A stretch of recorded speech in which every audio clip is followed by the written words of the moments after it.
people believed banning alcohol would make America more peaceful. They were wrong. Violent murders, widespread corruption, and the dawn of organized crime defined the decade and beyond. In the years leading up to the 1920s, anti-alcohol activists such as Carrie Nation had been hard at work building a case against the demon drink. And they had some legitimate arguments. Prohibitionist women advocated for temperance as a means of combating their abusive, alcoholic husbands. Industrialists got behind the movement because they thought alcohol was limiting the potential output of their average worker. But temperance was also used by racist organizations as an outlet for their xenophobic views against the millions of European immigrants coming to the United States. The Germans and Irish in particular were scorned for their alleged drunkenness. Whatever their reasons, 46 states ultimately ratified the 18th Amendment, with only Connecticut and Rhode Island dissenting. Prohibition officially took effect at the very start of the decade, enforced by the language of the Volstead Act, named for House Judiciary Chairman Andrew Volstead. Within a year, Americans' alcohol consumption had already dropped to historic lows, but the drop was temporary. Americans didn't stop drinking. The 18th Amendment allowed for some loopholes: fermenting grapes at home, prescriptions from doctors, and religious exemptions. A lot of people found God.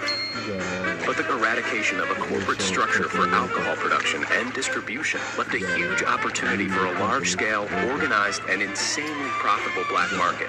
Existing small-time street gangs took advantage, quickly evolving into vast, bootlegging criminal enterprises.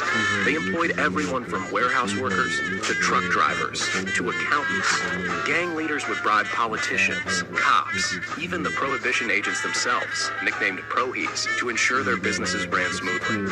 Some relied on rum running, illegally importing liquor from other countries and storing it in warehouses across the U.S.